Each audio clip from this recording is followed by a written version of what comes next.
Hi everyone, welcome back to another episode of how to use ChatGPT to improve your grades. Focusing today on English language in and around paper one's creative writing question. So let's get started. So as per usual, we're going to open up ChatGPT and we're going to start a new chat. So the first thing we're going to do is we're going to upload the mark schemes. And again, if you're looking for these can be found either on the website for your awarding body, or your teacher should be happy to give you a copy. If you ever struggle to find these, do leave a comment in the comment section below, and I should be able to find them for you if you let me know what your awarding body is and the exam you're doing. So now we're going to upload these schemes now. I've just taken some screen grabs of them. No need to upload anything special. It can still read them. And then we're going to start our prompt. So let's just get the prompt in here now. This prompt's a bit longer than usual. And the reason it's longer than usual is your creative writing question, indeed any writing question that you have to do for the GCSE exam, is worth a tremendous amount of marks. 40 to be precise, which near enough matches anything else in that paper for marks. So we have to get it right. And a powerful English student will look to maximize their gains on the writing questions, because 30-40 marks is nothing to be sniffed at. In fact, if you get top marks in your creative writing, you can near enough pass, albeit with a grade 4, but you can pass paper 1 just on that. So we have to make sure this is good. So let me talk you through my prompts and let's see what we can do. So we'll start here with the task. So I've said, help me improve a piece of creative writing I'm doing for my GCSE English Language exam to a grade 9 standard using the mark schemes as a guide. And my do include is pretty big. So let's just read through it together. Okay, so here we go. So I said, do include my framework for writing, where I must write 2 paragraphs for setup, 3 paragraphs for a crisis, and 2 paragraphs for resolution. Now, what's important here, okay, is if you have a different type of setup that maybe your tutor likes or you like to use, put that in instead. But I always find that 2 paragraphs for the start, 3 paragraphs for the middle, and 2 paragraphs for resolution is about right. But your mileage may vary with that as well. So always give it something to work on. It just helps it along. So in terms of what it should include, I said include isolated sentences which act as transitions between each moment. Identify where I have used techniques such as emotive language, sensory language, simile, metaphor, lexical fields, tone and pacing, as well as any other techniques you think I need for a grade 9. Remember, it's got access to the mark scheme, so it's going to be able to identify that for you. And you can add any other language features in here that you struggle with and get it to show you how to use those properly. Now, I want to just point out, make sure you do have a story to give it as well, because without it, it's going to produce the most generic AI slop you can think of. So you need to be able to give it something to improve.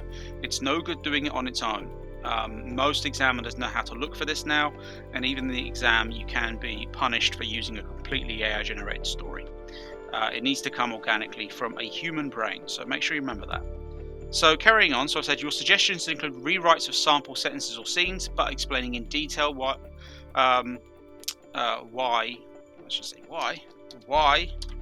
these are improvements. You should aim to keep my author's voice. That's really important. So your author's voice is what makes you sound human, so make sure you keep that. Say, I've reminded you in here to enhance me, not replace me. Changes to my sentences should be in italics. Complete new sentences should be in bold. Now that's a really, really important thing right there. You want it to show you exactly what it's changed so you can go back and check that off. I said to focus on show don't tell, which is a great technique if you don't know it, where you kind of describe rather than explain. Where appropriate, explain and quote the mark scheme where appropriate as well. In terms of my don't include, make sure it's not in American English. You want to make sure that it's not including fully rewritten sections, anything outside the scope, generic AI language, changes without explanations, all the things that we've explained before. And I've told it we only have 45 minutes for this exam, so any story that you're trying to have to memorize for this needs to be written in that time. And in terms of context, this is where you're going to come in. So I've said I'm a GCSE language student looking to improve creative writing to a band 5, minimum 35 to 40 marks. I'm quoting the bands from the mark scheme there. Tell it where you struggle, and then when you give it your story, tell it how many marks it's been graded at. So I'm going to give you kind of a mid-grade 4 story here to look at. So there's my mark scheme. So the next thing I'm going to do is I'm going to paste in the story, and I'm borrowing one from one of my students, which I graded at around a grade 4. The use of language was fantastic, but there were a few errors here and there that could really be improved. So let's get that in there.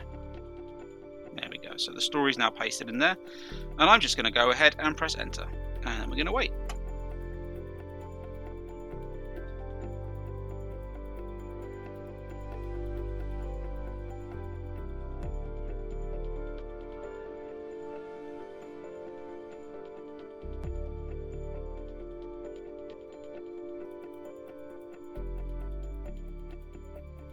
So we can see it's already identifying where you're strong.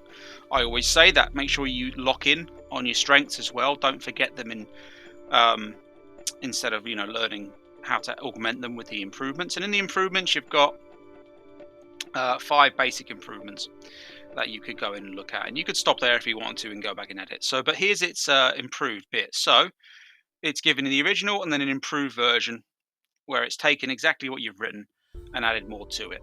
And it's done what I've wanted, bold and italics where it needs to be, and explained why. Done it again with a few more lines, added some crisis paragraphs, fantastic. There we go. And it's added tons of stuff in here as well. All good stuff that you could go in, you could add, and it would sound a lot better.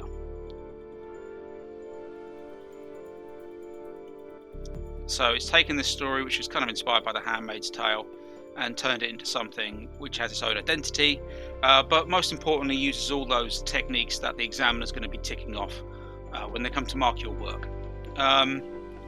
It finishes by giving it a nice list of things, and even offers to make you a revision version. I'm just going to say I'm going to say something else though. So I would like it too now. So if I was reading that, I might think maybe I want to write some more paragraphs. So we're going to tell it. So I've already written this quote, and it's abridged. I haven't done I've made sure I've told it the task and what to improve, but I left it all in one paragraph. So I've said, this story doesn't feel long enough. I want to add 3 paragraphs split between all sections. Can you suggest sentence starters for them? Sentence starters are a really valuable resource because I know a lot of people struggle to start their story. So make sure sentence starters are there for you, and make sure it keeps it relevant to the story. So we're just going to go and hit that button and see what happens.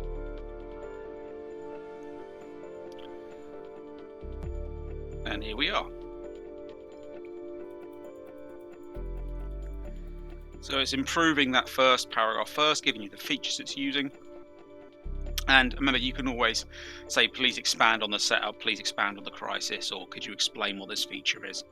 It's up to you to be able to question this thing as well. So, yeah, all good. It's telling you how to add things. It's even started using emojis quite a lot now, which I think is quite funny, but helpful too. And again, there you go, and it's offering to help you draft them. This conversation is very helpful. Thank you very much.